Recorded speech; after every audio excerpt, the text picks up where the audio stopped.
But anyway, let's move on here, too, because also there's going to be the question of who is he going to pick for his VP. And there was an interesting thing that happened this week here where Nikki Haley piped up and suddenly said she's going to vote for Donald Trump, which seems very odd coming from someone who said this about him just 3 months ago. We can't have someone who sits there and mocks our men and women who are trying to protect America. It's a pattern. It's a pattern of chaos. It's a pattern of irresponsibility.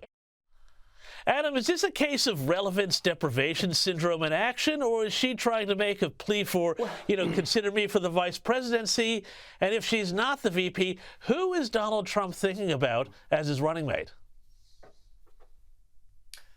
Well, look, I think she probably thought a lot about saying that at the end on Wednesday, that she's going to vote for Donald Trump. I think she's just been reading the polls like you and I have. She's been looking at the betting markets and she's seen the writing on the wall. And you'd have to say at the moment, Trump's going to win. Now, if Trump is going to win, she doesn't want to be a mortal enemy of Donald Trump. And that's not necessarily meaning that she'd be the VP or even in his cabinet again.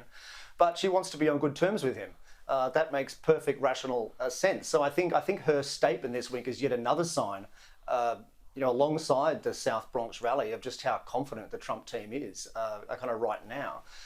Look, I don't think she's got any chance of being his VP running mate. I think there's too much bad blood there between the two of them. Yeah. I mean, you played some of the quotes. She said he's an agent of chaos, etc.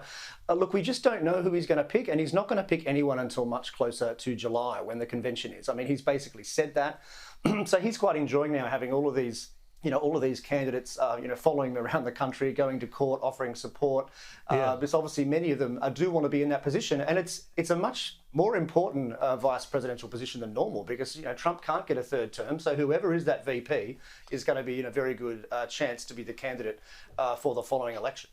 Absolutely. Now, speaking of the election, though, this was really interesting. Out of Ohio, there's been this fascinating, complex, legal, arcane, slightly thing happening here where on Election Day, Joe Biden might not be able to appear on the Ohio ballot after the state legislature warned the party that he's going to miss the state's deadline for filing as a candidate.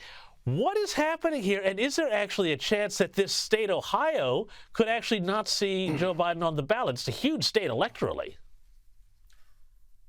Yeah, well, look, each state kind of runs their own electoral rules, and many of the rules are very obscure, and there's so many states, and they're so complex that I think sometimes even the federal campaigns forget what the rules are. And I think it's just recently emerged, as you point out, that for the state of Ohio, you have to be the declared candidate 90 days before the election. And because the Democrat convention is not until August, Biden will not satisfy that 90 days. So it may well be that he can't appear on the ballot. But I think some politicians in Ohio, some of the legislature, they've said that they're going to try to change the law. So look, I mean, they probably will change the law, I imagine. I think it'd be very unfair if he can't appear on the ballot. But I mean, even if he didn't appear on the ballot, it's very unlikely that Biden would have won Ohio anyway. I think it's been Republican now for many, many cycles. Indeed. Now, finally, I want to talk about this huge crisis at the southern border, which just keeps on playing out. Let me play a little clip here from a Fox News reporter who was near San Diego this week. That's down in very southern California. Have a listen to what he witnessed. For the first time since the 1990s, Border Patrol San Diego sector is now seeing the most illegal crossings of anywhere on the southern border. And we were out here during the overnight hours as masses of men from around the world came through here. We watched men from the Middle East and Asia pouring in here very nonchalantly as they crossed illegally. Several of them are what are known as special interest aliens. That means they are coming in from countries with potential national security concerns. Now, that's disturbing enough, but listen to Karine Jean-Pierre from the White House talk about this. The president has the authority to do something about this. Why should he have to do it unilaterally? Why should we do it in a legislative way? You're right, he took many executive actions before. Adam, tell me, why should the president have to do anything about this? Well, I mean, he's the president, he's the executive, he should, and there's certainly enormous political demand to do something. I mean, it's the #1 political issue in the US now, according to most polls. It's not inflation anymore. It's the southern border, effectively, and people understandably concerned that some something like 9 million people have crossed the border in just a few years, which is extraordinary. That's the population of a small country.